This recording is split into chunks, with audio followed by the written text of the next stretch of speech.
ইমান আল্লাহ তাআলার দরবারে অনেক দামি জিনিস। সব আমল ভালো, আখলাক ভালো, চরিত্র ভালো, লেনদেন ভালো, ব্যবসা বাণিজ্য ভালো, কিন্তু ছোট্ট একটা দোষ, সেটা হলো ইমান নাই। যেমন রূহ নাই, ডাক্তার কবিরাজ বংশের মধ্যে কোনো অভাব নাই।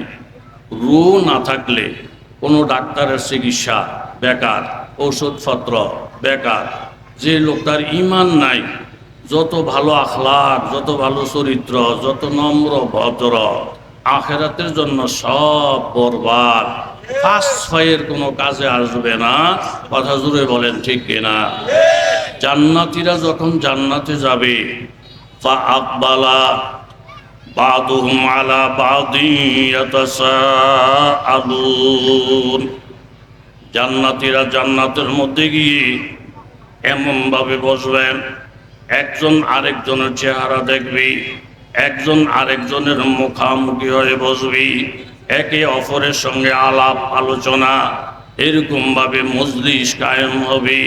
জান্নাতীরা জান্নাতের মধ্যে গিয়ে এমন একটা হালাত হবে, একজন আরেকজনের মুখামুখি হয়ে অতীত জীবনের কিছু কর্মকাণ্ড তারা নিজেদের মধ্যে পর্যালোচনা করবে।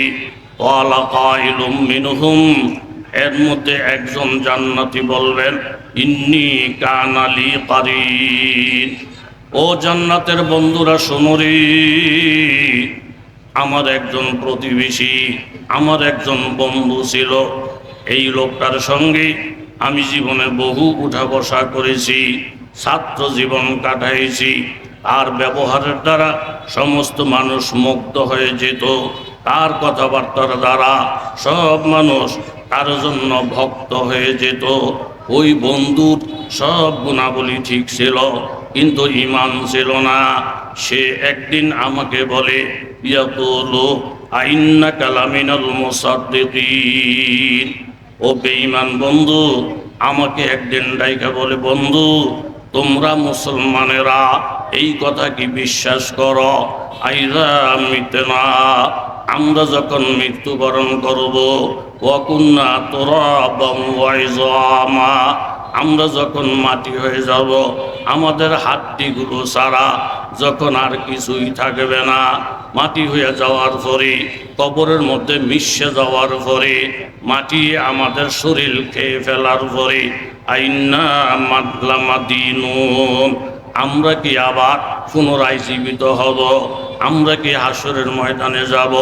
আমরা কি আবার পুনরায় বিচারের সম্মুখীন হব? আমরা মুসলমান হিসাবে আমাদের আকীদা, আমাদের বিশ্বাস, ওয়াইন মসজিদতুম কুল্লা মুমাজ্জাকিন ইন্নাকুম লাফি খালকিন জাদীদ, আমরা যখন এইভাবে টুকরা টুকরা হয়ে যাব, অনুকণা হয়ে যাব, আমার আল্লাহ তাআলা আমাদেরকে পুনরায় আবার হাসরের ময়দানে উঠাইবেন। আন সফসফা, কুরআন শরীফের মধ্যে আল্লাহ বলেন হাসরের ময়দানটা হবে সমতল, লা তারা ফিহা ইওয়াজাম ওয়ালা আমতা। বুখারী শরীফের মধ্যে আল্লাহর রাসূল ইরশাদ ফরমান, হাসরের ময়দানে এমন সমতল হবে, কোথাও পাহাড় থাকবে না, সাগর মহাসাগর থাকবে না, মুসা নিসা থাকবে না। একজনে যখন কথা বলবি, এই কথার আওয়াজ সব মানুষের কানে পৌঁছবি। একজন দাঁড়িয়ে যখন নজর করবি, মুসা নিসা নাই, সব মানুষ সামনে পড়ে যাবে, জমিনটা হয়ে যাবে তামার, সূর্যটা মাথার একা হাত মাইলান পরিমাণ মাথার উপরে আসবে, মগজগুলা এইভাবে উতরাইতে থাকবে। পাওটা যখন জমিনে রাখবে, পাও যখন এইভাবে ফুইরা যায়, এই পাওটা আলগি দিয়া আবার আরেকটা পাও ফালাবে, ওই পাওটাও যখন উইরা যায় আবার আরেকটা পাও ফালাবে। এমন একটা হালাত হবে বাজার, মানুষগুলা শুধু লাফালাফি লাফালাফি করতে থাকবে। তাইলে হাসরের ময়দান সত্য, লাকাদ জিতুমুনা কামা খালাকনাকুম আউওয়ালা মাররা, আমার আল্লাহ তাআলা বলেন আমি তোমাদেরকে হাসরে উঠাইব, যেরকম প্রথম মায়ের পেট থেকে তোমাদেরকে বাহির করেছিলাম, ওফাতান উরিয়ানা, তোমাদের জুতা স্যান্ডেল নিয়া মায়ের ফের থেকে আসো নাই, জামা কাপড় নিয়া মায়ের ফের থেকে আসো নাই। ওই হালাতেই আবার পুনরায় আমি আল্লাহ তাআলা তোমাদেরকে হাসরের ময়দানে উঠাবো। আমরা মুমিন হিসাবে আমাদের একিন বিশ্বাস, হাসরের ময়দান সত্য, হিসাব নিকাশ সত্য। ওই জান্নাতি বান্দা বলতেছে আমার বন্ধুর সব গুণাবলী ভালো ছিল, কিন্তু হাসরের প্রতি আখিরাতের প্রতি তার বিশ্বাস ছিল না। সেই মর্মে সে আমাকে জিজ্ঞাসা করলো আইন্না লামাদিনুন, ও মুসলমান বন্ধু, আমরা কি আবার হাসরের ময়দানে, তোমরা কি পুনরায় উঠবা? তখন আমি দুনিয়াতে বলেছিলাম হ্যাঁ, হাসরের ময়দানে আল্লাহ তাআলা উঠাবেন, হিসাব নেবেন, কিতাব নেবেন, পুলসেরাত হবে, মিজান হবে। কিন্তু আমার ওই বন্ধুর সব গুণ ভালো ছিল। দান খয়রাতের মধ্যে 1 নম্বর, ভালো কথা বলার মধ্যে 1 নম্বর, জিনাবে বিচার থেকে নিজেরে দূরে রাখতো 1 নম্বর, এরকম নেশা জাতীয় জিনিস খায় নাই 1 নম্বর, কিন্তু তার ঈমান ছিল না। আজকে একই সমাজের বন্ধু হইয়া আমি আল্লাহ তাআলাকে মাইনা, নবীর হুকুম মাইনা, আজকে আমি জান্নাতের মধ্যে চলে আসলাম। আমার যেই বন্ধুর ঈমান ছিল না, আমার বন্ধুর জানি অবস্থাটা কেমন, এটা যদি আজকে আমি নিজের চোখে দেখতে পারতাম, তখন আল্লাহ তাআলা বলবেন ওয়ালা হাল আনতুম মুত্তালিউন, ও আমার বান্দা, ঈমান না থাকার কারণে ওই বেঈমান বন্ধুর অবস্থাটা কি দাঁড়াইছে তোমরা কি দেখতে চাও? ফাত্তালা, তখন আল্লাহ তাআলা দেখাইয়া দিবেন জান্নাতে বৈশা বেঈমান বন্ধুকে আল্লাহ দেখাইবেন ফারাহু ফি সাওয়াইল জাহিম, নজর কইরা দেখবি ঈমান না থাকার কারণে ও বেঈমান বন্ধু জাহান্নামের মাঝখানে, জাহান্নামের মাঝামাঝি জায়গায় সে আসে। এরকম ইন্নাহা আলাইহিম মুসাদা, ওই বেঈমান বন্ধুর হাত পাগুলা বান্দা ফি আমাদিম মুমাদ্দাদা, লম্বা লম্বা কুটির মধ্যে হাত বান্দা, ফাও বান্দা, লম্বা লম্বা কুটির মধ্যে। ফাল্লাযীনা কাফারু কুত্তিয়াত লাহুম সিয়াবুম মিন নার, তার ফরনের মধ্যে আগুনের পোশাক দেখা যায়। ইউসাব্বু মিন ফাওকি রুউসিহিমুল হামিম, আগুনের পোশাক পরাইয়া রাখছে, মাথার মধ্যে আল্লাহ তাআলা জাহান্নামের ফেরেশতার মাধ্যমে গরম পানি ঢালতেছি।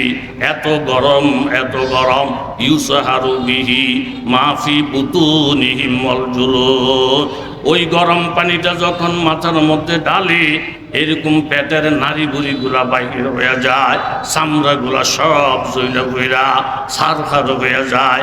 ওয়ালাহুম মাকামিউ মিন হাদিদ, আমার আল্লাহ তাআলা লোহা দিয়া হাতুড়া বানাইয়া রাখছে, ওই হাতুড়া দিয়া মাথার মধ্যে আঘাত করে, শরীরের অঙ্গ প্রত্যঙ্গে আঘাত করে, এমন জোরে জোরে এক একটা আঘাত, ওই আঘাত সহ্য করতে না পাইরা কুল্লামা আরাদু আইয়াখরুজু মিনহা মিন গাম্মিন, এই আঘাত সহ্য করতে না পাইরা সে যখন চিৎকার মারে, বড় বড় লাফ দিতে চায়, জাহান্নাম থেকে বাহির হইতে চায়, ওয়াইদু ফিহা, আবার তাকে ধইরা ধইরা জাহান্নামের মধ্যে নিক্ষেপ করা হয়। আর এই কথা বলা হয় ফাযুকু আযাবাল হারিক, এই আগুনের শাস্তি তুই আস্বাদন কর, ভালো করে শাস্তি গ্রহণ কর। কেন ঈমান আনলি না? ওয়াকালাল্লাযীনা ফিন্নার, আর যে সমস্ত নাফরমানেরা জাহান্নামের মধ্যে যাবে, এরকম ভাবে ওই জাহান্নামীরা বলবে লি খাজানাতি জাহান্নাম, জাহান্নামের দায়িত্বশীল ফেরেশতাদেরকে উদু রাব্বাকুম, আমরা তো আল্লাহর সাথে কথা বলার যোগ্যতা রাখি না, নাফরমানির কারণে আমাদের মুখ খারাপ, আমাদের কপাল পোড়া, আপনারা একটু আল্লাহ তাআলার কাছে বলেন ইউখাফফিফ আন্না ইয়াওমান মিনাল আযাব, আমার আল্লাহ তাআলা যেন একদিনের জন্য আযাব বন্ধ করে দেয়। দুনিয়াতে মেল ফ্যাক্টরি কলকারখানায় সারাক্ষণ পরিশ্রম কইরা মানুষ যখন ক্লান্ত হয়ে যেত, সপ্তাহে একদিন ছুটির ব্যবস্থা, সপ্তাহে 2 দিন ছুটির ব্যবস্থা। আপনার আল্লাহ তাআলাকে বলে দেখেন, ইউখাফিফ আন্না ইয়াওমান মিনাল আযাব, আল্লাহ তাআলা যেন অন্তত একটা দিনের জন্য আযাব বন্ধ করে দেয়। তখন ফেরেশতারা বলবেন, কালু আওয়ালাম তাকু তাতিকুম রাসূলুকুম বিল বাইয়িনাত, ও নাফরমানের বাচ্চারা, তোদের কাছে কি নবী রাসূলরা আসে নাই? আলেম উলামারা আসে নাই? তারা কি জাহান্নামের ভয় দেখায় নাই?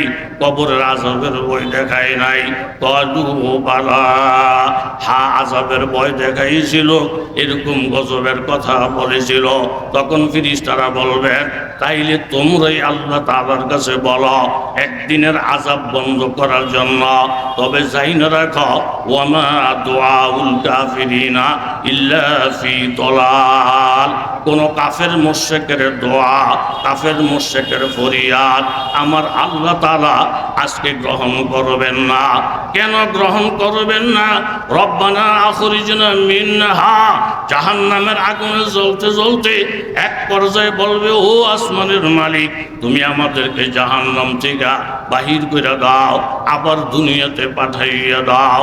ফাইন উতনা, আমরা যদি আবার দুনিয়াতে গিয়া নাফরমানিতে লিপ্ত হইয়া যাই, ফাইন্না যালিমুন, তখন আপনি বলতে হবে না, আমরাই সিদ্ধান্ত দিব আমরা জালেম। ওয়ালাকসাউ ফিহা, তখন আল্লাহ তাআলা বলবে, ও জালেমের বাচ্চারা, তোরা জাহান্নামের মধ্যেই ফুইরা ফুইরা শাস্তি ভোগ করতে থাক। ওয়ালা তুকাল্লিমুন, আমার সঙ্গে কোনো কথা নাই, আমার সঙ্গে কোনো বার্তা নাই। আমি আল্লাহ তাআলা তো তোমাদের জন্য এই পরিমাণ সুযোগ সুবিধা দান করেছিলাম, হাজার হাজার গোনা নিয়া, লক্ষ লক্ষ গোনা নিয়া আমি আল্লাহকে একবার আল্লাহ বলে ডাক দিলি, গোনার জন্য তওবা করতে চাইলে সাথে সাথে আমি আল্লাহ তাআলা মাফ করে দিতাম। ওয়ালাউ কানাত মিসলা জাবাদিল বাহার, গোনা যদি সমুদ্রের ফেনা পরিমাণ হয়, আদদা বরাকিস শাজার, যদি গাছের পাতা পরিমাণ হয়, আদাদা রমালি না আলিজিন, বালুর কণা পরিমাণ যদি হয়, তোমার গুনার থেকে আমি আল্লাহর দয়া বেশি। এমন গুনার জন্য মাপ চাইলি আমি আল্লাহ তো মাফ করে দেওয়ার জন্য বারবার তোমাদেরকে আহ্বান করেছি। ওই দিন আমি ডাকাডাকি করছি, আমার সঙ্গে কথা বলো না। আজকে তোমরা যতই আমাকে ডাকবা, কথা বলতে চাইবা, আমি আল্লাহ তাআলা আজকে তোমাদের সঙ্গে কোনো কথাই বলবো না। জোরে বলেন ঠিক কিনা? হযরত উমর ইবনুল খাত্তাব রাদিয়াল্লাহু তাআলা আনহু, যার শানে বুখারী শরীফের রিওয়ায়াত অনুযায়ী 12টা জায়গার মধ্যে আল্লাহ তাআলা কোরআনের আয়াত নাযিল করেছেন। ওমর দামি হয়ে গেছেন। যেরকম ফিলিস্তিন যখন শাম বিজয় কইরা মুসলমানেরা ফিলিস্তিন ঘেরাও দিলেন, তখন খ্রিস্টানেরা বাইতুল মুকাদ্দাসের ভিতরে ঢুকছে।